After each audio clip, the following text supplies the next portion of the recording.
Can you just give us your perspective on this? How is it pronounced? Patcher.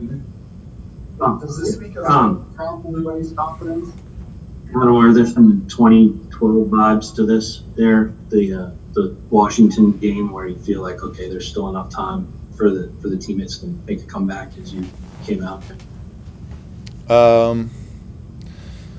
Yeah, I mean, that's, our team's feeling it right now. It's just really cool. They picked me up big time today.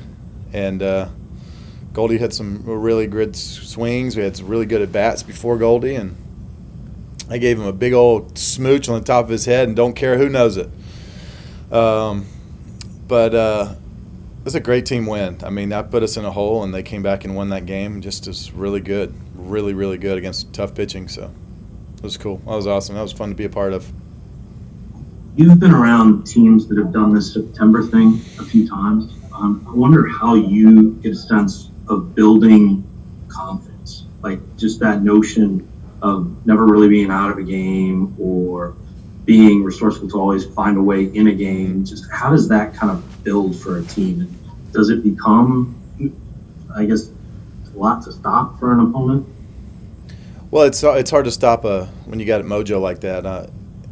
Earlier in the year when we got down 1 or 2 runs, you could feel kind of the air leave out of the building, and everybody was like, oh, man, this is going to be really tough. But now it's, we get down. Lately we hadn't been down a whole lot. But if we get down, our guys are seemingly just real comfortable up there. And it's definitely a vibe of, when Goldie came up in that spot, even when Tommy came up earlier in the game, it was kind of like, we're about to tie this game right here. Like, this game is not over. And it's just that's a good feeling to have right before the postseason too. Is when the teams start, clicking like that. That can be real fun. Where does that come from? A team that believed in itself and now has proof of that belief, I guess, is what I'm asking. Is that where they come? Because you guys have talked about being confident all year. Now there seems to be evidence that there is something behind that confidence. Well, I mean, it's one thing to say it, and it's one thing to do it, and one thing to live it out. And you can say you're confident, but if you're not playing good ball, or if you're not getting those big hits or making those big pitches, then it's hard to really believe what you say. But you just keep saying it, you keep faking it till you make it, right? And maybe we did that a little bit earlier this year, but now we're doing it. Now it's real. Now there's that vibe that we have in there. It's a real thing. And it's hard to fake. But sometimes you gotta fake it until you make it, and right now, it is a real thing. The vibe in there is just it's just like a lot of other winning teams I've been a part of. It's just it's a real good vibe in there right now. We just got to keep that going.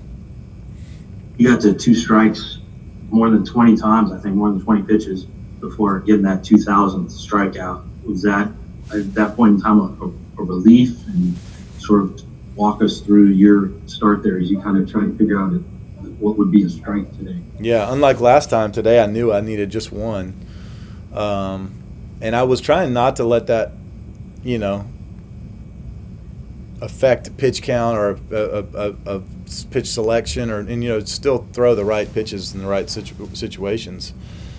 I did not execute a few of those in the first inning, obviously, but as the game wore on, I threw, and probably half of those people just tipped balls, just barely nicked a ball between their legs or just off Yachty's glove, and didn't get a couple of close ones. And I mean, there was I don't know how many just barely foul tips that guys had, but it's the last 2 games. I struck out 3 combined, and I probably could have had 20 strikeouts combined if everybody had tipped balls that just swung and missed them. So that's probably just a little bit of late life, not on the end of the pitch.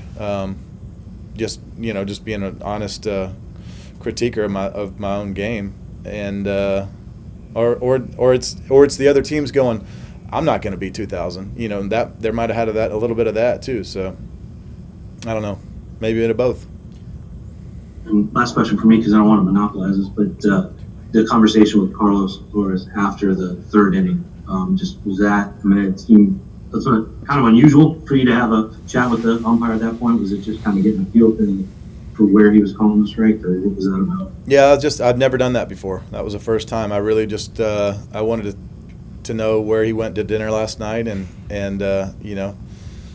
if he knew any good restaurants in the area, if he was going to watch the Ryder Cup. There was lots of things we talked about. It was a good conversation.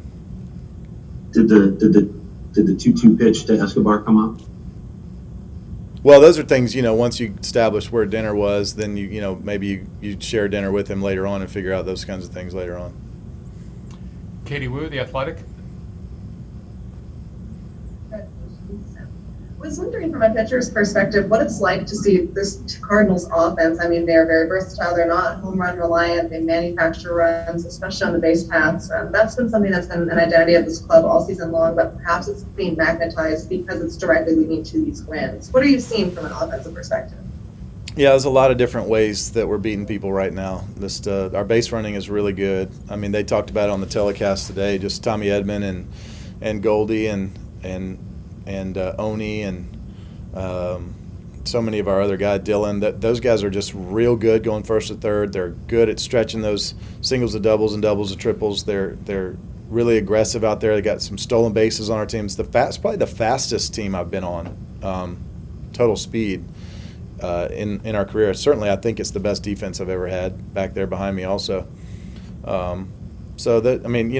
A lot of times you win with that offense like you talked about with driving a big home run. Oni's had some real big home runs for us during this stretch. Goldie's had some real big home runs for us during this stretch. Nolan's had some real big home runs for us in this stretch. But sometimes it's that defense that wins games too. And our pitching's been pretty good, except for the starter who laid an egg today. And then bullpen's been outstanding. So there's a lot of winning curriculums there or formulas there to come up with a winning curriculum. It's just it's really fun to see. Thank you. Jeff Jones, Belleville News Democrat. Adam, today you also crossed over 200 innings pitched. You were the first gentleman of your age to do that since R.A. Dickey did it in 2015. Not to make this an old question, but what does it mean to you to pitch 200 innings in a season? It's a good starting point. It's not where I'm going to end up. It's not pitching 200 innings has always been sort of something that just comes as a byproduct of pitching 32 games to me. It's not a like, oh man, I really nailed it there. I pitched 200 innings, but it is a cool number. It is a cool number to be able to say you pitched 200 innings. That means you carried your team deep into the game a lot of times and gave your team and yourself a chance to win. And that's really what starting pitching is all about, isn't it? And it's not the end-all be-all by any stretch, but it is a cool number. It is. There's no doubt about it. Thanks, Adam. Okay.